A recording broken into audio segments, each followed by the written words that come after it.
Yo, what's going on, people? We are back for another episode, the Wednesday one, where we just talk about Monday night football and Thursday night football that's about to happen, and then probably throw in a little bit of some other random sports in there. Unfortunately, I am recording before they drop the college football playoffs bracket for this week, but we are going to go over the NCAA games this weekend. And then I'm trying to figure out a format for it. Mostly going to be Wednesday is for 2 games for the NFL and then every other sport that I want to talk about. And then also my brain is running out. So Monday, NFL from the weekend. Tuesday, every other sport and the Monday and Thursday game. And then Friday, go over all those games and go over the Thursday game is what I'm trying to do. So before we start anything, get into wannaparlay.com. Use promo code JMP to get 100% deposit match, $10 to $250. Yeah, wanna parlay, WANNA parlay.com. Go on there, use that. Get you some free money when you deposit it. $10, 11, 12, 13, 14, whatever you want to do. 35, don't care. You put that money in there and then you go win some big money. It's money you wouldn't have before, so you can just throw it on some. But to start off today, we are going to jump into the Giants-Patriots game from last night. So, last night was that game that I just said, and I don't know why I repeated myself, because I'm a fucking idiot. Anyways, game was pretty tense the whole time because the Patriots were just trying to absolutely fucking destroy the Giants the entire game, like hitting them hard. Mostly Jackson Dart, but they did it to Theo Johnson a couple of times. I mean, it was a fun game to watch. Besides the fact that it was an ass beating. The score doesn't really show that it was an ass beating, but it definitely was an ass beating. I mean, they were before they scored that last touchdown. It was 30-7. So not a great game for the Giants. Very good game for the Patriots. Unfortunately, Drake May couldn't get one more point in fantasy, or I would have won my game because I lost by 0.7 after he started kneeing the ball. But the game started off with the Patriots basically driving straight down the field, stalling out, kicking a field goal, and then the Giants get the ball. They stall out, and they punt it to Marcus Jones. It was a little bit too not enough hang time on that punt because Marcus Jones caught the ball with like 30 yards of space, it seemed like, in front of him. Took that bitch to the house, got touched by one person, I think, and he's gone. And that put them up early, 10-0. And then the Giants got the ball. I believe they did not do anything again. And then, yeah, they did. They punted again. Wait, punt, return, touchdown. I'm confused. Yeah, they had the ball. Okay. Don't know why it says that. So the Giants punted the ball again. Then the Patriots score in 5 plays. I think that one was to Booty. Yeah, Kayshon Booty in the corner of the end zone. 17-0 starting the game off. Not hot for the Giants, especially when they already are giving up 10-point leads. So it's kind of hard for them probably to get back into it, especially with Jackson Dart coming back, his first game back from being gone for 2 weeks now. But Jackson Dart, those first couple of drives, dude, he's looking like Shador. He's holding the ball too damn long, and he's just waiting and waiting and waiting. And then the first drive, he runs out and gets fucking leveled by some dude almost. I mean, he slid, kind of, but the dude still came down and hit him, and then they started kind of getting into it. But yeah, I mean, he needs to figure it out. And then I think it was the second drive. It might have been the first one. I think it might have been the touchdown drive, but he runs down the field and he fucking when he's running down the field, tries to get a first down. It's literally like a yard away. I think it might have been the drive was it the first one when they punted for? No, it wasn't. I forget what drive it was, but Jackson Dart was running down the field, and I think his name's Christian Ellis, just came across and absolutely leveled him. put him in the dirt. Not even in the dirt. He put him in the fucking air, actually. It was crazy. It was nuts. Jackson Dart, I'm telling you, dude, he just needs to start sliding. I don't know what they got to do to tell him, because apparently Russell Wilson was on the sideline telling him he needs to start sliding, because I know it's like a competitive thing, but like, and it's like your nature to do that. Because I know Pat McAfee always talks about how Andrew Luck was like that, and he would always be like, "This is the play that we got to do to win the game, whatever."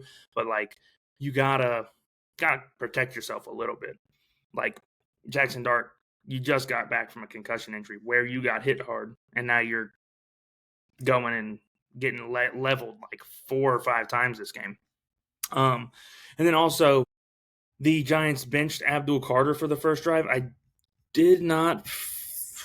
don't remember if I saw what that was for. Let me see if I can find it really quick. Maybe where are we at? Come on, Monday Night Football. No, okay, whatever. Let me see. I'm gonna get it on a different website. But other than that, then Drake May. I mean, dude has maybe the best deep ball in the NFL. Like, not even a joke. His deep ball is unreal. He seems to never miss a deep ball. It is crazy. His deep balls are insane. The only person I can compare his deep balls to is probably either when Jalen Hurts is really on, or when Russell Wilson used to throw his moon balls, and his moon balls were nasty. I don't know. I cannot find where that is at. I'm guessing that he was benched for maybe missing meetings or something. Let's see. Okay, well, apparently he's been benched twice in the last 3 games. I'm not sure. Let's see. It was his decision. That's all they really said. And he said he's not really going into detail about it. So nothing really about why he did get benched, but I'm guessing it was meetings or something.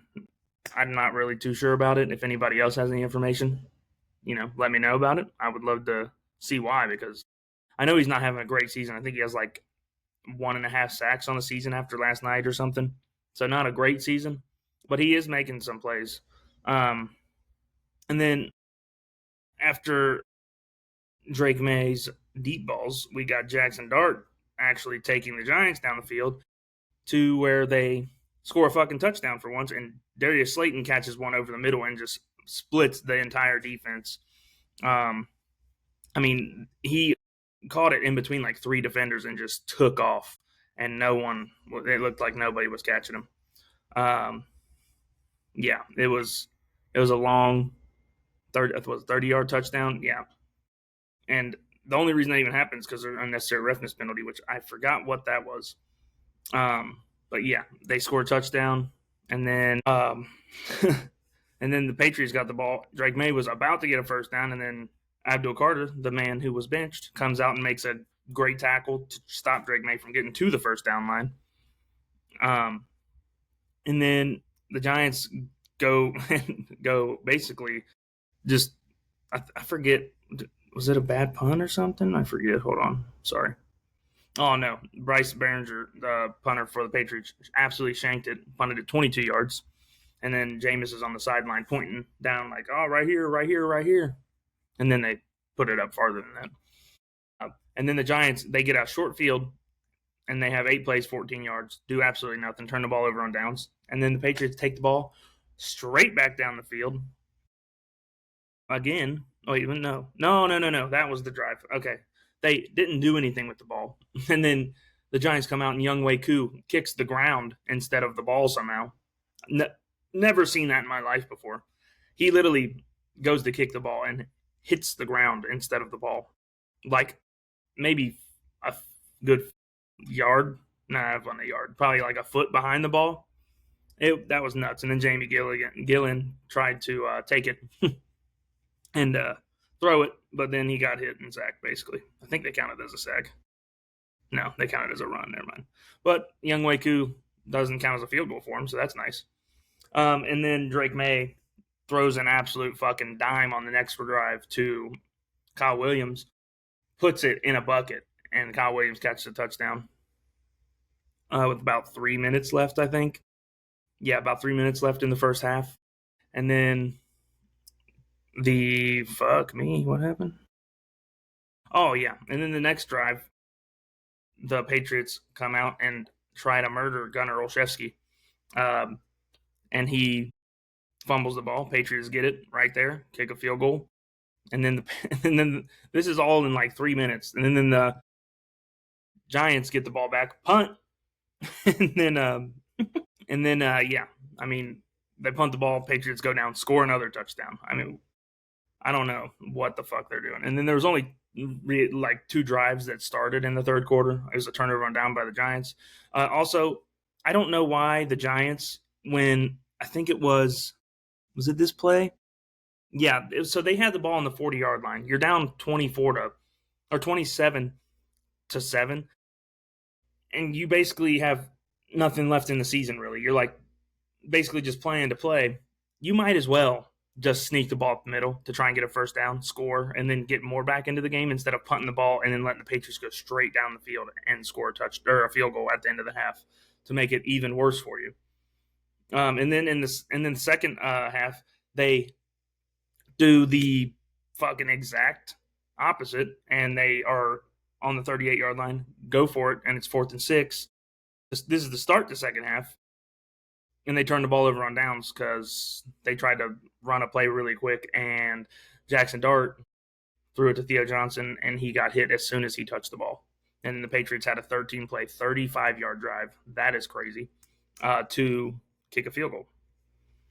So it was out of hand pretty quick in this game.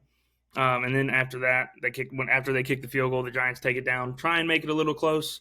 But the Giants, I don't know if they were really trying to win or not, because it seemed like they weren't, because they just ran the ball the entire game after the second half, or in the second half. They just seemed they were just running the ball a lot. They did score on one though, where they did a wildcat play, acted like they're going to pitch it to Jackson Dart. Devin Singletary takes up the sideline and scores a touchdown. But then the Patriots punt and the Giants punt, field goal, turnover on downs, and then the last drive of the game was them kneeing the ball. So, yeah, and I think it was the end of the game, or very close to the end of the game. The Giants and the Patriots basically just started fighting each other. No. That was something different. That was when Jackson Dart got laid out. Not thinking right. But yeah, it was a good game for the Patriots. Drake May still doesn't have a 300-yard game, but he also hasn't had a bye week until this week, but he still is playing unreal. I mean, the dude is just balling. And Travion Henderson, he's an absolute animal too. Ramondre Stevenson, if you're going to use both of them, which I think they should, use Ramondre as your like power back and Travion Henderson as like a scat back, pass down back type deal. I mean, you can obviously throw to Ramondre, but I wouldn't do it a crazy amount compared to Henderson. And Hunter Henry's very good as well. He's Drake May's like security blanket type receiver. I don't know why the Patriots wanted to sign Stephon Diggs. He really does not play a lot, it seems. He comes out on like certain downs and he plays in the slot a lot.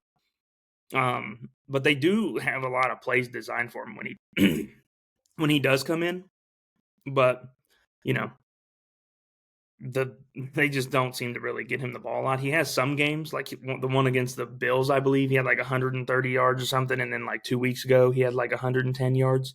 But other than that, he's really not getting the ball crazy amount. I think right now, which is good still, he has like 700 yards on the season, but he is not getting the ball as much as I would have expected when he signed with them. But I also think that the Patriots have a lot of very good underrated receivers like Demario Douglas, and Kayshon Boutte's very good. He has a lot of touchdowns this year, actually. But yeah, the offensive line, it didn't look like it missed a beat, even though they had the whole left side of their offensive line out.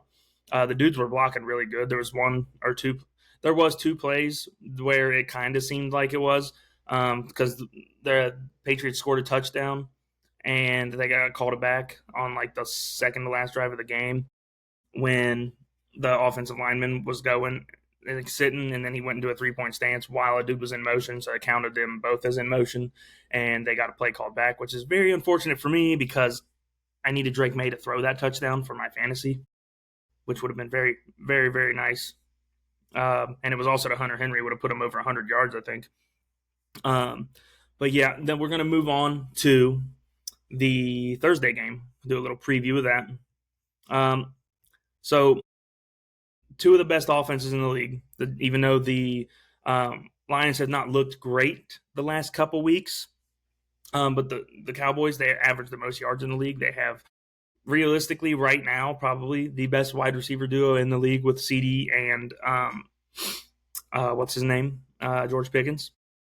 But the Lions' defense is also a little better than most, or well, not probably better than most of the defense they played, because they played the Eagles and they beat them, and they beat the Chiefs. And they're also, the Dallas Cowboys are on a 4-game streak of playing teams that won 14 games last year, because they played the Eagles, or they played the Eagles, the Chiefs. Now they play the Lions, and then I think after that they played the Vikings. So the Vikings not as tough because they don't have Sam Darnold anymore. But a tough stretch of games coming up for them. But the Cowboys, I think they have a decent chance of making the playoffs. It's not going to be easy, but they basically have to win, like, I think it's like, how many games they got left? 4 of the last 5, I believe. Was 12 games. So yeah, they have to win like maybe 4 of their last 5. They could probably win 3 of them, but they also have a decently tough schedule coming up, I believe. Where are they at? They don't have the Cowboys. There it is. So they play Detroit, which I think they have a really good chance of winning this game if Detroit plays how they've been playing, because they've kind of looked really bad. I'm surprised that they haven't flexed out the Minnesota-Dallas game for Sunday night yet, but I think Dallas should win that. I think they have a very good chance of beating the Chargers, because the Chargers, they're kind of on and off, I feel like, on if they're having like good or not. And then they play the Commanders, they should win that, and then the Giants, they should also win that game, I believe. But it's also a division game, so you never know with any of them. And then my washer is going insane. But this game's really going to be a big one for the Lions, because they're not in the playoffs right now, and they need to figure out their offense, because it's very inconsistent right now. It was they had a good stretch for like 6 weeks where they were scoring a very good amount of points. I think like a couple weeks ago, they beat the Commanders at 44. Then they lost to the Eagles and had 9 points. Then they put up 34 on the Giants on the comeback game that they had when they went to overtime, and then they only scored 24 when they had no run game against the Packers.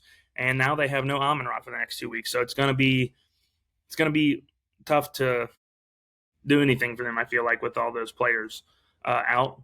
And then also they just lost Terrion Arnold for the rest of the season. He opted for season-ending surgery. I forget what it was. Maybe I don't know.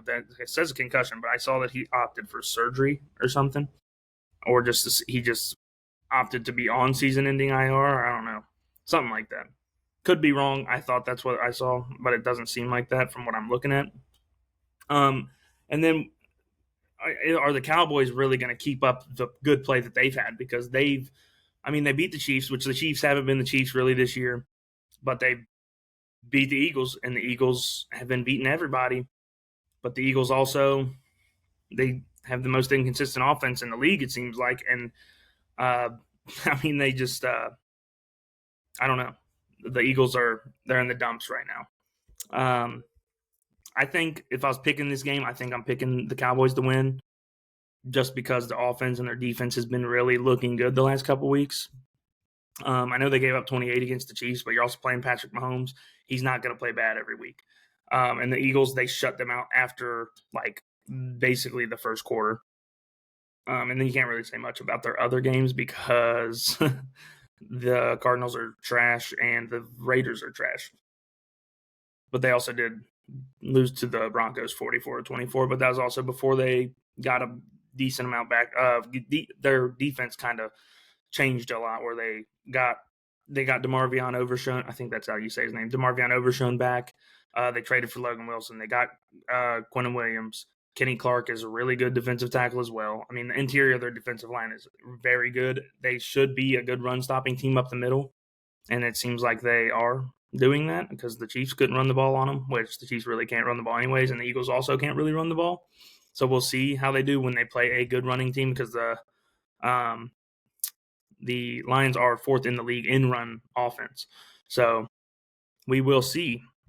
It'll be probably a fun watch, I believe, because the back end of the Cowboys defense still is not very good. And I think that the Lions, Jameson Williams is probably going to get a lot of targets. I don't know if they have Sam Laporta back yet or not. I forget, but he if he is back, it'll really help them out because I forget if he even played on Thursday last week. But yeah, this is like a first time I didn't even think about that. They played 2 times in a row on Thursday. That's weird. Don't remember seeing that ever really.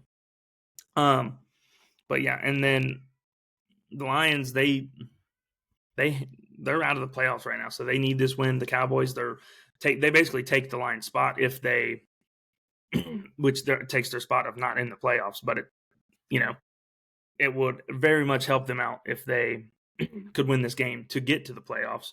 I don't believe they'll make the playoffs, but I think they have a good chance to, especially with their schedule coming up. So because they got 3 winnable games and then 1 toss up, and then this game on Thursday, which I think they should win, but we'll see. But yeah, I think that's pretty much it for this game. And people saying like that Dak, like it's Dak, he shouldn't be in the MVP conversation. Really, I don't know, man. He has been playing really good. I mean, I don't know if he really outplayed Mahomes, but in terms of them winning the game, he outplayed him, I guess. But he had 2 touchdowns and a pick, I believe, and then Mahomes, I think, had 4 touchdowns and no picks. So I don't really know how people would say he outplayed him, but he definitely, I think, has been playing at an MVP level this season. But that'll pretty much do it for that game. And then just going on to some other news in the NFL. Adam Thielen asked for a release from the Vikings because he said he would like to go to a team where he has a chance to actually contribute to the team, I guess, because he has not really been playing a lot. I think Jalen Naylor is pretty locked down as the Vikings' 3rd receiver, even though they average like 100 yards a game their last like 8 games probably since J.J. McCarthy's been playing. And then, Kent, stop messing with the cat, please. He don't like when you do that. Yeah, and then, I mean, if I was Thielen, I'd probably feel the same way. But he also was just on the Panthers. They traded him. If he's on the Panthers now, he probably still would be the 4th receiver because Jalen Coker. Xavier Legette doesn't do much most of the time, but he does have some good games. And then obviously Ted is their number 1 receiver. So, yeah, I think he probably could go contribute on a team. Adam Thielen's not bad, but he's also, I think, like 35. So kind of just depends and what team he would go to. I guess we'll see in the next couple days or a week or so. And then also, Frank Ragnow is not coming back to the Lions. He I think it was literally the day I posted the video, they said he is not coming back because he had a grade 3 hamstring injury, I believe. And they did not, I guess I think they said he knew about it, but he didn't know how bad it was. I guess he's not coming back, and the Lions center is not going to be Frank Ragnow. Or wait, he's not center, is he? He might be a center. I can't remember what he did. I forget what it was. And then also, I think people were saying the Rams were trying to get Aaron Donald to come out of retirement for their playoff push, which if that happened, that would be really unfortunate because the fucking Rams D-line would be unbelievably good because they already have Brendan Fisk, I think's how you say his name, or Braden Fisk, whatever his name is. Jared Verse. They have, I forget their other edge rusher, but their D-line is really good already. If they got Aaron Donald, dude, they would be unfucking believable. And then the other things that I got down are Kevin Patullo after they lost to the Bears on Black Friday, got his house egged by people, and they said vandalized. I don't really know if you could count egging someone's house as vandalizing it. I mean, people used to do that all the time. I remember people doing that and TPing houses all the time when I was younger. So, I mean, it's kind of funny, but also kind of shitty because, I mean, he also hasn't tried to change their offense, and all he does is they either throw the ball like crazy or they run the ball like crazy. And when they throw the ball like crazy, they lose. And when they run the ball a lot, they win. I mean, I would just run the ball a lot, even if you're not getting crazy yards. You might as well do it if you're winning games. And then Kyle Monangai and a lot of these backup running backs like Blake Corum, I believe that these dudes should be like more teams in the NFL need to have a running back committee because one, it saves your running back from a lot of touches and where they'll get injured because running backs life in the NFL is not a long one. A good running back normally lasts like what 8 years maybe because you're like 21, 22 when you're coming to the NFL. Normally get to about 30 and then that's when they normally cut off and stop really getting a lot of production. Derrick Henry's having, I mean, he was not playing bad, but he's also not playing like Derrick Henry. But you see these running backs, they go quick, which is unfortunate. And a lot of these teams have good number two running backs. Like, do what the fucking Lions are doing with Gibbs. I mean, he's like he has 1,000 yards, but they also have Demont who comes in. They basically like either will switch off drives or when one of them wants to tap out, the other one will just come in. And they seem to not care about it as much because like they play good when they do that. And also the Lions when they do that too, they if one of them's not playing good, they can play the other one a little more than the other one, like they do with Demont. And like Demont's having a good game, they'll play him a little more than Gibbs if Gibbs isn't having that great of a game. And also, and like the Bears finished that game with what, like 200 and it might have been 300 yards because I know Common Unguy and Swift both had 125 plus yards. I forget exactly what it was, but Common Unguy is very good. And the Bears, I think I said this on Monday, they need to be a running team. Caleb Williams is decent, but I don't think he is to the point where you can just sling the ball with him. I mean, he finished that game with like 13 or 14 completions or something and threw the ball like 30 times or 35 times or something. And if you're running the ball like that, there's no point in throwing the ball that much. I know they have the ball a lot because the Eagles are a touchdown or a punt team. Like, or not a touchdown or a punt team. They're a touchdown or a 3-and-out team is what it seems like.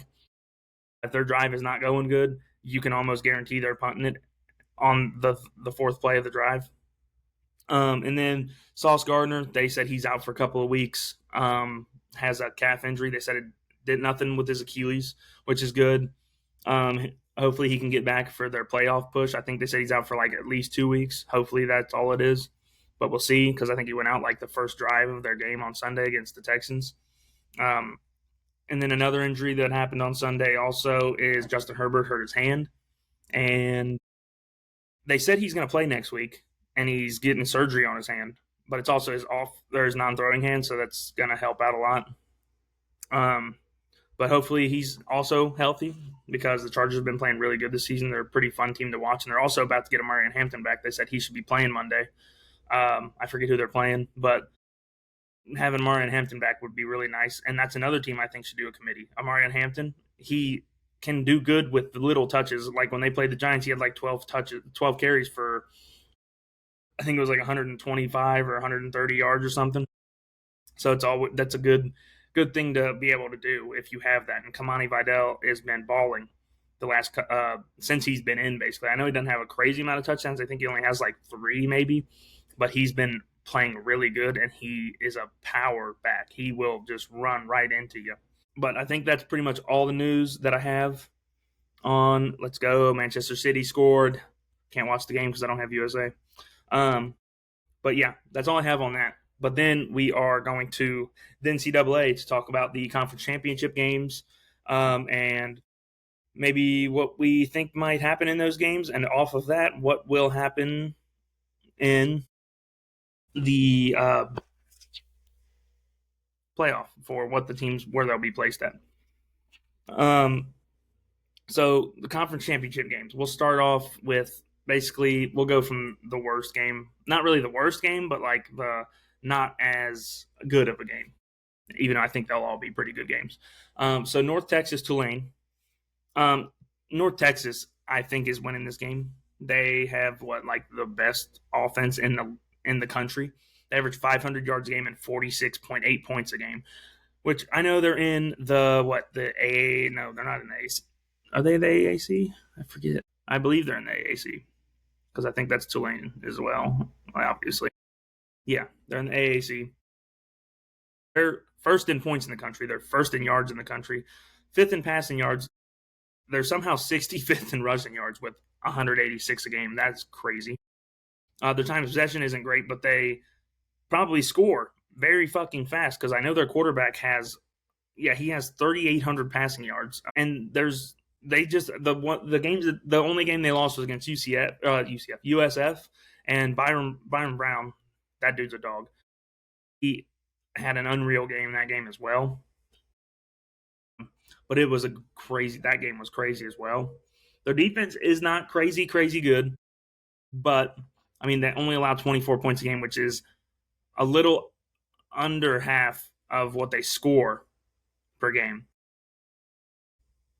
That's I mean, it's not going to seem to really matter. I mean, they've scored over 50 in their last 4 out of their last 5 games. The one they didn't was against Navy, which Navy, I'm going to take a guess and say, I'm going to look at it real quick, but I'm going to take a guess and say Navy probably had the ball for more than half the game because Navy is a running team. And that is what Navy always does. They run the fuck out of the ball. They probably didn't even throw it barely. Yeah, they had 14 passes the whole game. Let's see, where's time of possession? Yeah, they had 311 rushing yards. That is nuts. They don't have time of possession in college? What the fuck are we talking about? Okay, well, they don't have time of possession on this. But yeah, I think that that North Texas should win. I mean, it's not like Tulane has a good defense, really. They average 22 points given up a game, and they only score 28 a game. So I think that they should win. If I was betting on this game, I would take North Texas minus 2.5, and I would 100% every North Texas game bet the over. I think probably I would guess almost every over they have had or every game they've had this season, the over is probably hit because it looks like on average their games are getting 70 points easily. Besides the Navy game, which it's Navy, they run the ball so much the clock is going to be running a lot. Like it's not the clock's probably not stopping the entire time. And if North Texas wins that, they should be the 12 seed, I believe, unless the Duke and Virginia game. If Duke wins, then Duke, I don't even know if they will put them in or not, and they might put James Madison in if James Madison wins the Sun Belt title, which would be weird, definitely weird. But I think that I think Virginia should win, but I know that Duke has a really good quarterback. Duke, I mean, they score about the same, but Duke's defense is piss poor. They allow 30 points a game, and they allow 400 yards a game. So it's going to be a tough one. And they already played in the last 3 weeks. Well, I guess, yeah, like 3 weeks, because I guess Virginia had a bye week or something. Yeah, they must have had a bye week the second to last week of the season. But Virginia already beat them in the last couple weeks. So should bode well for them, but you never know. I mean, it could come down to like them just completely adjusting their game and changing everything for it. If I was betting on this game, I definitely would be taking Virginia minus 3.5 for sure because I don't see Duke winning, even though I know their quarterback's really good. Doesn't seem like they really have a rushing game, and their defense is terrible. And then we'll go to the Big 12 championship game. I think Texas Tech wins this game for sure. BYU is good, but they also have a true freshman quarterback. It's never been in this situation, really. And Texas Tech also has an insane offense. They're averaging 43 points a game. They have a really good defense, which goes really well together, obviously. They only allow 258 yards a game, and BYU's defense is not really good. They just did beat the shit out of Cincinnati, but last time that these two played, Texas Tech won 29-7, and that was like 4 or 5 weeks ago, 4 weeks ago, I believe. And Texas Tech has not lost since I don't even know what game they lost. Let me go take a peek at what game they lost because I think they played a pretty good team early in the year, but I don't remember who it was. All I know it was Arizona State, and that's when I think they had Sam Levitt. So that is obviously different, but I still think they should win this game because BYU and also BYU's coach might be leaving because apparently he might be going to Penn State from a thing I saw that either that or Penn State is trying to get him. Like that's their like one of their top people they're looking at to get. But Texas Tech's offense is just really good, even though I think at the beginning of the season they had a different dude starting at quarterback, and then he either got hurt or was playing really bad, and then they put this other guy in. and they started playing really good, so they just kept him in. I think the game should go over in the total, and I would probably take BYU minus 12.5.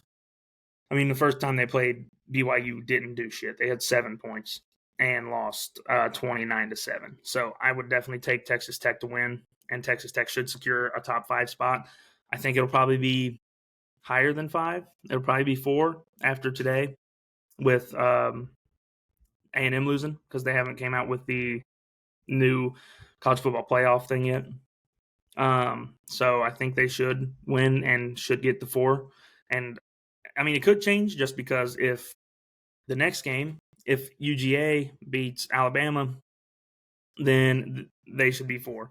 If Alabama beats Georgia, then I think Alabama should probably go to 4, maybe, and might not even be 4. They might be 5 if they win. And then also, I think they've played already too, right? They played early in the year, yeah, and Alabama beat them.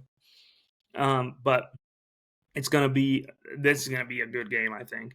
I don't think it'll go over. I think it'll be an under game, but I just don't see them beating Kirby Smart twice. Kirby Smart is probably the best coach in the country. I mean, they never really have a crazy quarterback. They obviously have good receivers. They always, for some reason, have a really good tight end because they have that Lucky dude on their team. He's really good. But I would probably take Georgia, not Alabama, sorry, to win this game. I'd probably take the under on the game, though, 47.5. I mean, last time they played, it was 24-21. I don't see it being like that. This game, like 24-21, I think it'll probably be close, but I don't think it's going to go. Sorry, about to die.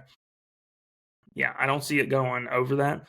I would be tempted to take Alabama, but Alabama just almost lost to Auburn, and they just lost to Ole Miss, barely beat LSU, and barely beat South Carolina.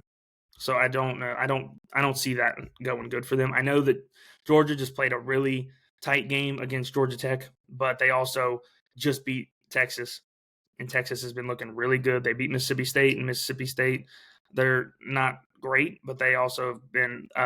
They just got their ass beat by Ole Miss as well. But yeah, I think I'm taking Georgia to win this game, so that means that they would be the 3, and then Texas Tech would be the 4. And then in this game, on the last game, the biggest one probably, because it's whoever wins is going to be the number 1 overall seed. So actually, I have to change that. If Georgia wins, they'll be the 2. And then whoever wins this game, which I don't know. This is a tough one. Ohio State's averaging 7 points given up per game on the season, which is fucking unreal. They are absolutely loaded on defense. People saying that that I am dumb for saying Michigan had a chance. I agree, but it's this game. I feel like it just some of these games they're just really tight, and it was tight for a little bit, and then it got out of hand pretty quick because Michigan they just don't throw the ball. I think if they threw the ball a little more, it'd probably help out. And also, if their running backs were healthy, it would probably have been a little different. I don't think they would have won, but I think it would have been a little different. But Indiana's defense is also really good, but neither one of these teams really have played a good game, a good school all season. Besides, I think Ohio State played Texas, and then that game was really tight because Texas has a really good defense. I don't know if they played any other good games. I don't know if they played another top 25 team, actually.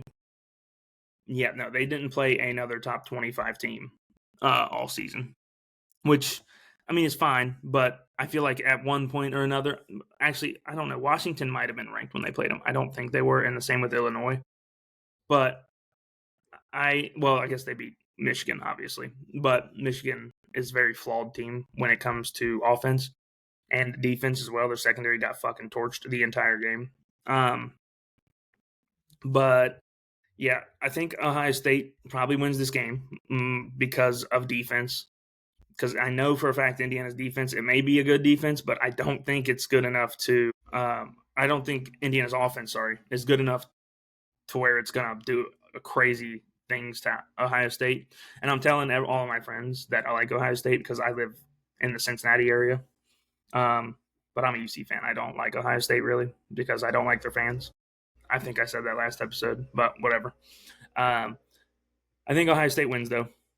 Uh, Julian Sayin, even though he looks like a 10-year-old, he he's pretty good. I mean, the dude's he's really good. I forget where they got him from because I think he's a transfer, but he's he's a really good quarterback.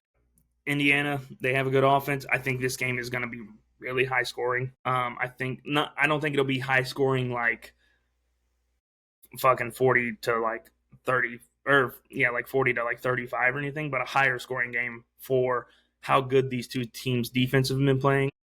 I would probably give it like Ohio State probably win like 34 to maybe Indiana gets like 27 or 28 because I don't think there's going to be a lot of field goals taken in this game. I think it's going to be a lot of scoring touchdowns, if anything, because I think honestly I think it could even be worse than that. I think Ohio State could. There's a chance Ohio State beats them like 40-20 or something. Um, but it also, I mean, it could be a flip, but I just don't see Indiana doing that to Ohio State because their defense is unreal. They have the best defensive player in the country with Caleb Downs. They have that linebacker that's supposed to be the first overall pick. I can't remember his name. Arvell Reese. Um, and then their D line is unreal as well. I mean, they're just loaded everywhere. And I honestly, I haven't watched a lot of Indiana this year, but I don't know one person on the defense. I know their offense. I know they have Elijah Sarrett and they have Hemby. Fernando Mendoza's had a Heisman like season. I don't know if they're going to give it to him or not. I think this game will definitely depend on that, depending on how he plays, because this is really the first and really really good defense they played. Because I know they played Oregon early in the year, but Oregon has kind of been on and off on if they're really good on defense, and same with their offense because they had a couple of stinker offensive games. But I think that Ohio State wins. And if I'm going off of those games that I'm picking personally, I think see if they have a bracket on here. Let me find a bracket real quick. Sorry. College football bracket. No, I don't want it on the side of my fucking thing. Yeah, sure. Let's do that. Get out of here. I just want a picture of the fucking bracket. That's all I want. 6 days ago, a day ago. That's what I want to see. I think this is somebody. So I think this is the latest one. Oh, that's a prediction one, and I like that prediction. So this is what's going to come out tonight. I'll probably agree mostly with this dude's that it'll be because I think they're going to do the bracket as the championship games because obviously I don't think they're going to put Miami in because they're not in the ACC championship. And whoever wins the ACC championship, which will probably be Virginia, they'll be the highest ranked. Well, the fourth highest ranked. Is it fourth? Yeah, fourth highest ranked championship Power Four winner.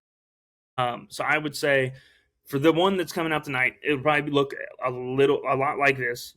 Maybe they might take Ole Miss out. I'm not sure. If they take Ole Miss out, then that'd be fucking crazy. But I think they could take Ole Miss out because they don't have their coach anymore.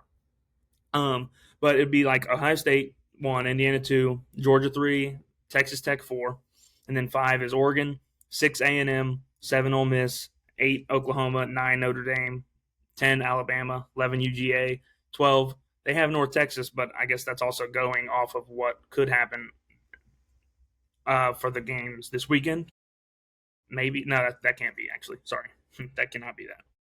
This is this person's projection, which I definitely agree with. I think North Texas should be in instead of Tulane. They score more points. It would be. I know they can't go and do it off of what would be more exciting, but it would be more exciting to watch, especially against Oregon. I think that would be a good game. I think North Texas would have a decent chance against Oregon. But what I would say would happen after, off of what I think will happen in those games, I think it'll be Ohio State, then Georgia, then Texas Tech, then Indiana 4, and then 5 will probably be Oregon. 6 probably will still be A&M because they won't play. 7, that's tough. I would say 7 will probably be Ole Miss if they don't take them out. 8 will probably be Oklahoma since they're not playing. 9 Notre Dame, 10. I don't think Alabama will be in if they lose to Georgia.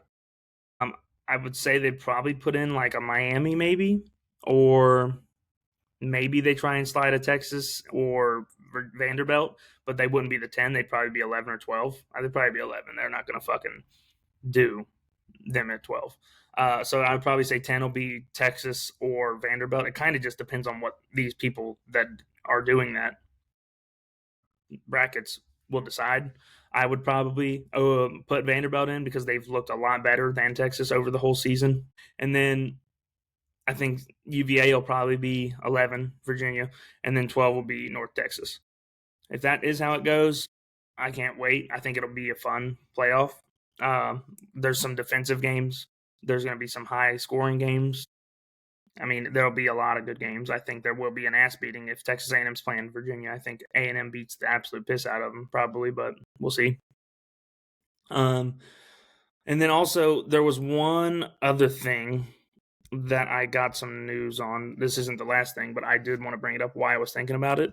The number one quarterback in the country just flipped from Georgia, which is the who was the other one that did that?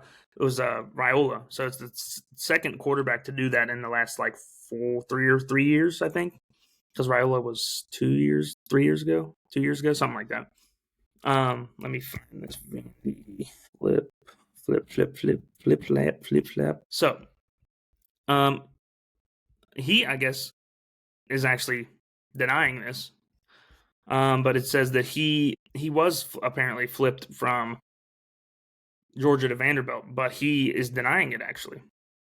Wow. I don't know where all this comes from. Haven't had a chance to talk to either school yet. So I guess he has not flipped, but people were saying that he was. I don't know why they were saying that if he didn't. I know everybody has to be the first to the fucking story, but let's just get the right one out there. That'd be fantastic. And then people were telling me I was wrong. When I did the Lane Kiffin thing, I did it when they first were announcing that he was going, and they said it was a 7-year, $100 million deal. Now it's a 7-year, 91 or something, a year 91, and it was like 13 a year. And then he's also going to get they're going to be paying him off of how good Ole Miss does in the playoffs, which I don't understand that because he's not going to be there. So it just shouldn't have any implication on it. But I mean, if they're going to pay him, if Ole Miss were to win a game, then I think he'd probably be happy with that. And then I guess they're also giving him more money. It was something somebody commented and said that they're giving him like $20 to $40 million a year instead of 25, which 25 was the report I saw. So I guess it could be wrong. It could be right. I don't know. Maybe two different sources of what like I saw and what this other person had seen. But either way, other schools are going to have to match that because if that is the case, LSU is a desirable destination to go to. It's warm weather. It's nice. It's a big football school. People will want to go there and play football, especially if they're getting paid a shit ton of money. But yeah, I think that's probably it. But also, there's one other thing. Also, Lane Kiffin said he wanted to be there, but LSU said no. I would if I was Ole Miss, I would have said no because he probably would be there the whole time, like telling some of these dudes to go to fucking LSU with him, which he probably has been since he had that meeting with them. But that should be it for the college football. I'm not gonna do a segment really on NCAA basketball. Like I said, it's really hard to keep up with all this shit at the same time. But I just wanted to say something about the SEC versus ACC thing that's going on because I think they're starting that today or something. Yeah, so there's actually a couple of really big games on. Like I said, I don't really know a bunch of the players in college basketball. The one I really do know is what's his name, Cam Boozer. He's unreal. But Duke and Florida play tonight, which is a big game. 4-15 versus playing against each other. I think that's the first game. Oh no, Tennessee and Syracuse would be the first one of the ACC SEC thing. But Duke and Florida play. Probably be a good game, I think, but I don't know. Duke might beat the fuck out of them. Duke is really good. Purdue, number one, nobody cares. And then UConn and Kansas play. It's another ranked matchup, 5-21. Yeah, don't really know how it's going to go. Like I said, don't really know all the players. Don't know a lot of the players. But a good game. The Blue Bloods playing each other, North Carolina and Kentucky. Hopefully North Carolina wins. I don't like Kentucky because they're just like Ohio State fans. Every year's their year, and all of them that I know, anyways, said that they don't like John Calipari, which is insane. John Calipari is one of the best recruiters ever, and he went straight to Arkansas and took them into the tournament. I know they lost to St. John. Did they lose to St. John's? No, I think they beat St. John. And so yeah, I don't really get the hate for John Calipari if you're a Kentucky fan, personally. But do what you got to do. We're gonna go to the NBA. Like I said, for a lot of this, I'm not gonna just talk about like games because that would be a lot of games to talk about. I'm just gonna basically go over storylines that have been happening in the NBA. The Lakers. I wrote this down last night. They were on a heater. Played the Suns last night, lost. LeBron he was very close to losing his 10-point streak. Then he hit a three to keep it alive. I think he finished with 10 points. He might have got more, but I don't believe he did. And Luka and Austin Reeves are playing unreal. But if one of them has an off game, the Lakers are probably losing. And then the Thunder, people need to be scared of the Thunder because they are getting Jalen Williams back. And they have lost one game all season. I don't know if they play tonight. I'm guessing they do because I don't think they played yesterday. Do they not play tonight? Sorry. Oh, they play the Warriors. The Warriors are looking fairly old at the moment. I think they probably beat the shit out of them, personally. But they also, last year, I think they 30 of their game, or a lot of, I don't know what the number was, a lot of their games, they won by double digits. They probably didn't have to play their starters a lot of times, so they didn't even have to rest them at any point in the season. And then Peyton Pritchard had a crazy game against the Cavaliers. He had 42 points, and I think we won that game. No, actually, I think we might have lost it, which is ass. It's annoying. Was that yesterday or 2 days ago? I think it was 2 days ago. Yeah, I think it was on Sunday. No, we did win that game. Peyton Pritchard scored. And if you're wondering why I'm saying I'm a Celtics fan. Yeah, what the fuck? Oh, yeah, Peyton Pritchard had 42 points. Jaylen Brown, people that were saying that he's better than Tatum, you're crazy. He's not. I mean, I love Jaylen Brown, but he's not better than Tatum. He's a lot. He gets hot, but he also, when he gets cold, he gets really cold. I know Tatum also is very inconsistent with scoring at some points of the season, but Tatum is definitely the best player on the team. He can do everything on the floor. He's a good rebounder. He's a good passer. Plays defense. I mean, everybody on the Celtics seems to be a good defender for the most part, besides Pritchard because he's like 6 foot tall. And then Seth Curry signed with the Warriors to go play with his brother for the first time. I think he was gonna play with him like either the beginning of the season or late last season or something, and then he ended up not making the roster or something. But yeah, that'll be cool. I mean, there's not much going on in the NBA right now. It's the beginning of the season, and then this is just an opinion I have. I know people will probably say, "Oh, you don't know ball," because I get that all the time. But I also like to watch every sport. Like, if I just watched one sport all the time, then I probably would have a lot more knowledge on that singular sport, but I like to watch all of them. I literally watch basketball, football, hockey, baseball, soccer. I even watch some tennis sometimes. Like, it just depends. Like, really depends. And also I love watching golf as well. But either way, if you're saying I don't know ball, that's fine. Didn't really ask you to tell me if I know ball or not, but at the same time, everybody has their own opinions. Somebody told me I don't know ball because I said Riley Moss is like their third corner. I guess he's technically number 2 on their roster, but McMillan I think is probably better than him personally. Oh, let's go, Man City's winning 3-0. My two teams are playing each other. Well, not really my two teams. I like Man City, and then I have a little love for Fulham. But anyways, the thing I have, which this is just my personal opinion. You could agree, you could not. The Hawks need to get rid of Trae Young because he is not good.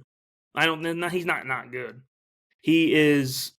Oh, what? Okay, well that's not good for the Lions either. Kirby Joseph is now out of the game for Thursday, so I'm definitely glad I am taking Dallas to win that game. But I think Trey Young is very overrated, mostly because he's not a good defender. I know he probably gets steals because to get steals in the NBA, you don't have to be a fucking lockdown defender. You can just jump passing lanes and stuff. But Trey Young is not a good. That is loud as hell for no reason. But Trey Young is not a good defender, and I think that they should build their entire roster around Jalen Johnson. Jalen Johnson is unreal. He's good as fuck. He does everything. He just had a game the other day where he had like 38, like 12 rebounds and like 8 assists or something. He's a big dude and he can do everything. I don't know why you wouldn't build around him.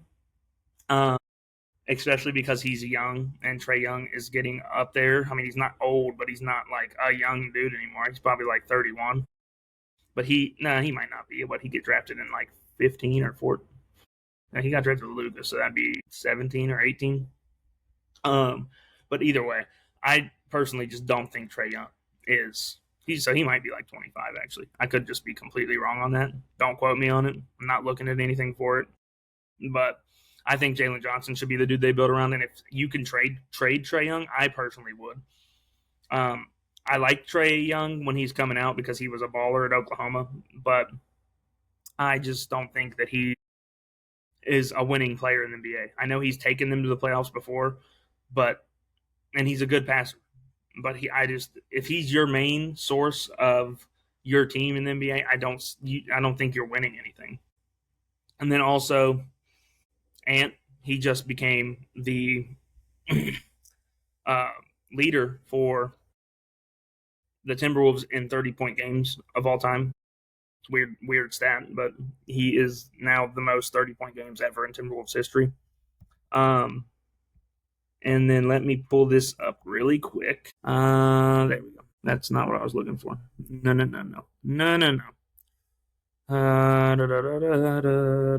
we go. I think that should be it. No, there's no picture for it. There it is. Okay. So, the NBA Cup. I know a lot of people don't like it. I'm not a big fan of it either because it doesn't make really much sense to me. But I mean, I think eventually we'll get used to it. And it's only them playing like an extra 3 or 4 games. So the teams were decided on the last day of the what's it called, NBA Cup thing. I forgot. I thought there was wild card teams. Oh, there's only 3 groups. Okay, that's why. So yeah, there's the teams that made it are the Magic, the Heat. They're playing against each other. I believe these are one-off games. I'm pretty sure. And then the Raptors, the Knicks, Lakers, Spurs, Suns, and the Thunder. I think that the Thunder obviously should win it all. And if I'm picking all these games, I would say if these teams are fully healthy, which I don't know what's going to be like when these games happen in a week, I would say that the Magic will beat the Heat. The Knicks should beat the Raptors, but I mean, we will see. I don't know. The Knicks kind of seem like they're not the Knicks as much this year. It's probably because of the coaching change, and they're not playing their starters 100 minutes a game. But I think the Knicks should win that game. They just have so much star power on their team. It's ridiculous. And then the Lakers and the Spurs. I'm not sure if Wemby's playing or not. I don't even remember how long he's out for or why he's out. Let me see why he's out. Why is he out? Let's see. Is he playing today? Sorry, I'm trying to see if Wemby's playing today. It just says, will they play? I don't fucking know. That's why I'm looking this up. No, Wembanyama is out still. So if he is continued to be out, I'm guessing it's looking like he's getting close to getting back. If Wembanyama's in, I think that the Spurs win that game. And if he's not, the Lakers. And then the Thunder should win their game. And then doesn't really matter. I think that whoever OKC plays, they're going to beat. And then I think that the Magic will beat the Knicks. And then I think that the Thunder will beat the Magic because they're just the best team in the league by a long shot. So, yeah. And then I was unaware. I will talk about this really quick. Premier League soccer. So there's games going on right now for the Premier League as well, and then some tomorrow as well. So right now, Newcastle and Tottenham are playing. Man City, Fulham, Bournemouth, and Everton. Man City game is the only one with any points in it. And as of right now, if Man City wins this game, they're only 2 points off of Arsenal, even though Arsenal plays tomorrow and they're playing Brentford, so they're going to win. But Haaland just scored his 100th goal in the Premier League today in this game in the 20th minute or 15th minute or something like that, which is awesome. Love to see it. I've been waiting for him to score. I wish I could watch this game, but I don't have USA. So yeah, Man City got a great lead right now, 3-1 on Fulham. Bournemouth and Everton are playing. It is a draw at the moment. Probably will finish that way. Newcastle and Tottenham playing as well. Their game just started. I'm about to see if any of these are on Peacock real quick. And then I think that game just started, so I would probably say that Newcastle are going to win, but I don't know because Tottenham have been really on and off, and so have Newcastle. So I mean, Newcastle probably need the win because Tottenham also they both need the win, but I think Newcastle needs it more because they've been playing like dog shit in the Premier League. Oh, it is on TV. No, I don't want to watch that TV show. Sorry.